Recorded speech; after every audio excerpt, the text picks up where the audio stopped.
Granny's, we can visit the shop. Okay, can I still floss? No, I don't think Granny's floss. Yeah, they do. Before we use this utility knife, we need to get it out of its packaging. This can prove to be quite difficult. To help with this, simply go buy another utility knife. Welcome to my channel! I'm gonna be all up in your feet.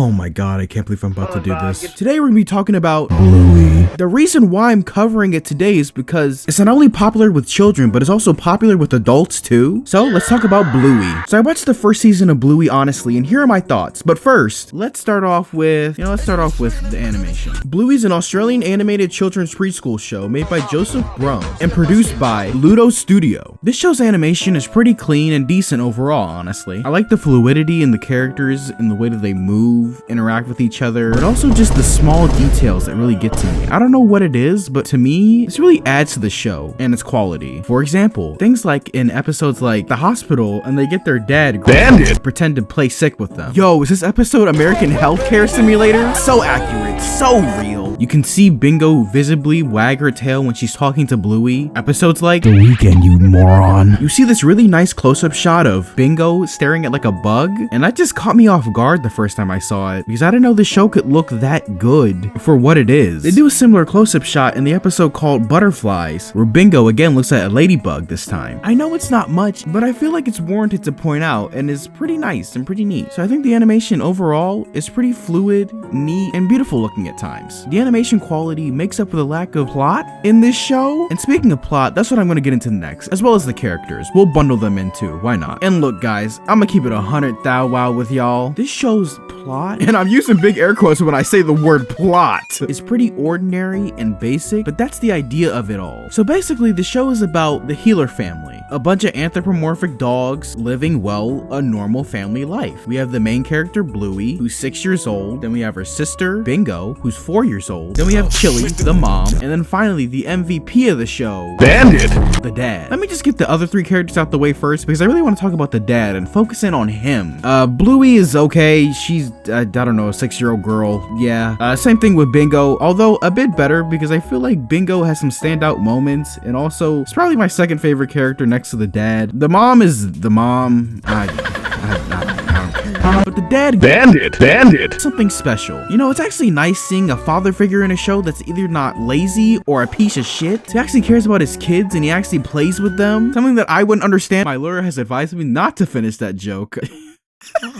If you're one of my friends, you get the joke. Even if he doesn't want to, he just wants to make his kids happy, and I think that's a good character to have in a show. He's genuinely the reason why I care about this family so much. It's such a positive representation of not only fatherhood, but the showcase of a normal, ordinary family in this day and age. And to bring it back to the plot of this show, when I found myself watching this show, I discovered that there is none, but the family's life is the narrative. And look, that's okay. That's fine. That's perfectly fine. 90% of the episodes are just fun adventures with Bluey and their family. That's literally all it is. Okay, well, maybe a little bit. There are like maybe 1 or 2 episodes that stand out from the rest of the pack, but we'll get to it in a second. But for the most part, it's just Bluey and Bingo just having fun and being kids. I mean, I haven't seen a show as of late this well polished and written, character-wise that is to say the least, because as we mentioned before, this show has no plot. It's just chill. It's a relaxing, tolerable watch. Nothing ever annoyed me in the show. Nothing ever got on my nerves. Well, maybe like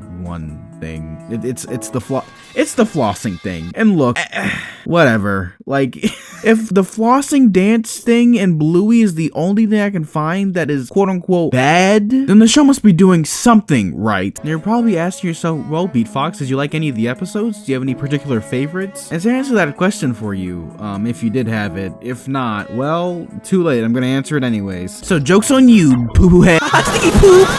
Why do I do this to myself?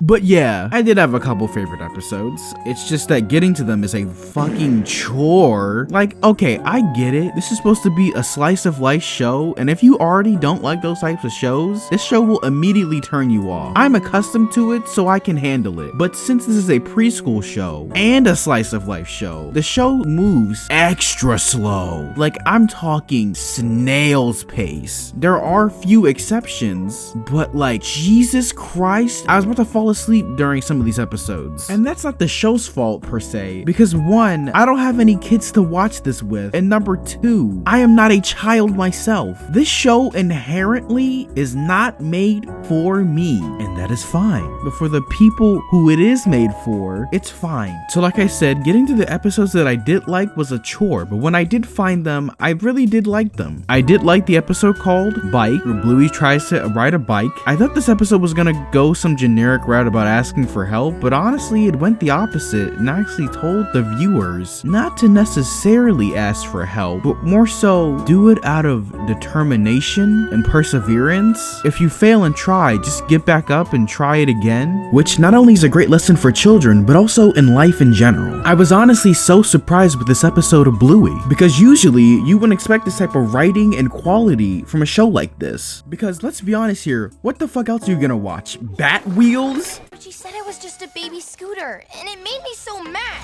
Yeah, I don't like it when bullies say mean stuff to me either. Right? I just get so salty. What the fuck even is this show? So, good stuff, Bluey. That was a neat episode. And another neat episode that I found called Bob Billy or Bob Bilby? I don't know. Who cares? So basically in this episode, Bingo has to take care of a sock puppet that she got from her classroom that she takes home for the weekend. And honestly, I like the message of this episode too. It's a good message because the girls throughout the entire episode try to get Bob Bilby to have a good time. But the thing is that they just sit there and watch cartoons on the iPad. They are the literal embodiment of being an iPad kid throughout the entire episode. But the overall message of not being so attached to your devices and mobile phones, iPads, whatever, it's pretty neat. Nothing else to really say about that episode. It's just cool. It's alright in my books. I did also like the episode The Claw. It's just like every other Bluey episode with like just a little bit more funniness thrown in, a little bit more spice added to it. I like the part when the kids are like, oh no, how do we get a coin for this crane game machine at home? Well, if you kids make mum and dad's bed, I'll give you 20 cents. Oh, come on, Bingo. And the fucking Bandit! Cha-ching. This machine doesn't take imaginary coins. Go and get a job and earn real ones. Mom, can we have some real coins? I said, go and get a job. I don't know, I just find that like slightly funny, I don't know. It's a fine episode, but it's one of my favorites. But those were just my top 3 episodes of Bluey that I thought that stood out the most. To preface this, I've only seen up to the first full season of Bluey and a couple episodes at the beginning of the second season. So if you guys want me to watch more Bluey or talk about the series entirely, let me know in the comments. But I do have a couple of quick honorable mentions I'd like to list off real quick, because I truly do believe that they deserve the spotlight that they deserve before we move on to that episode of Bluey. So here I go, I guess. Alright, I'm gonna speed through these, like episodes like Bumpy and the Wise Old Wolfhound. It's an episode about Bingo being sick and learning the lesson that everyone gets sick every once in a while and that you'll eventually get over it. But yeah, it's a cute episode. Episodes like Copycat. This one talks about death, and I actually commend Bluey for doing a topic like this because usually preschool shows tend to shy away from this type of stuff for obvious reasons, but it's a good watch. I highly recommend. I also liked episodes like Camping, which talks about people being in and out of your life, as well as episodes like Dance Mode, cause well, you know.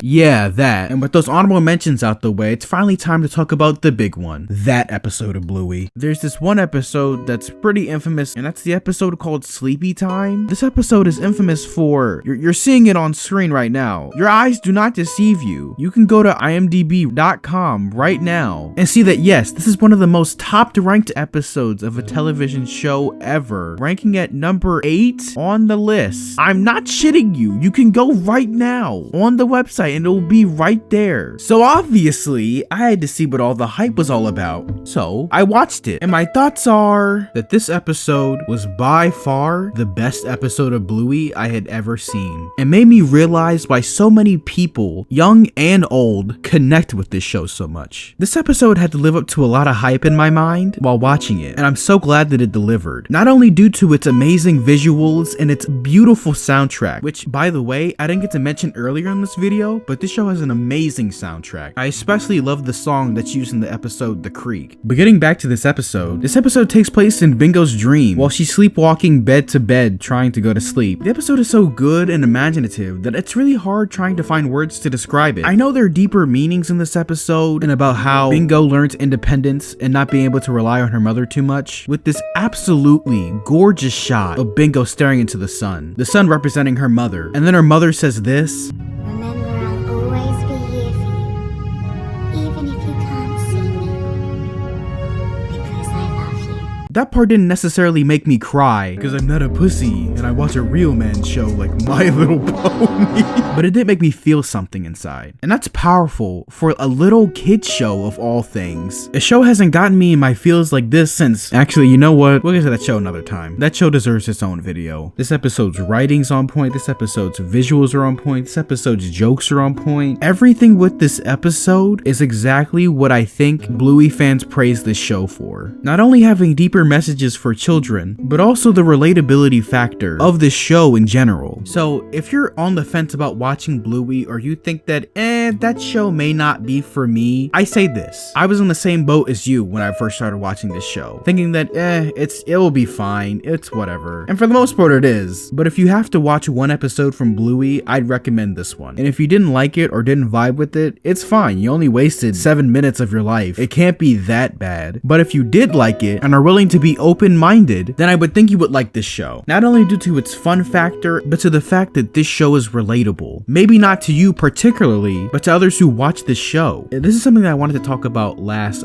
for this video, because I'm not a psychologist, I don't know anything, but what I do know is that this show has undeniably helped people, and I could never take that away from somebody. If you watch Bluey and it helped you in some way, shape, or form with your depression, trauma, anxiety, all the other things I can't list off the top of my head, then I think that's great. And I think that shows you how powerful this show is just for doing that alone for some people. There are also other couple episodes of Bluey that I didn't get to mention in this video that deal with serious topics, but I personally don't feel like I'm necessarily qualified to talk about, so I won't be talking about them in this video. But I do appreciate the show diving into those topics when it wants to. That's all I'm gonna say on that. Oh, and also before I wrap up this video, I like to give my thoughts on the Bluey fans as a whole. And oh my gosh, if I'm being completely honest with you, I think they're fine, but I do understand the concerns people have about this issue with adult fans flocking to Bluey. But I don't know. Things could change within the next couple of years,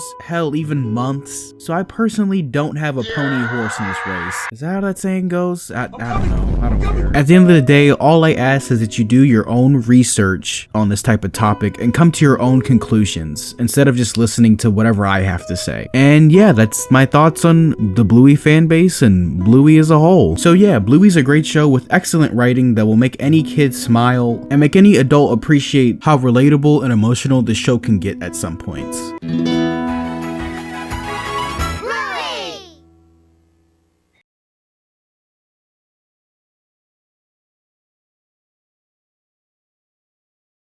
But not as emotional as Rex came in, I was still in the Tonka. Rex came in, I was still saying Tonka. Feet.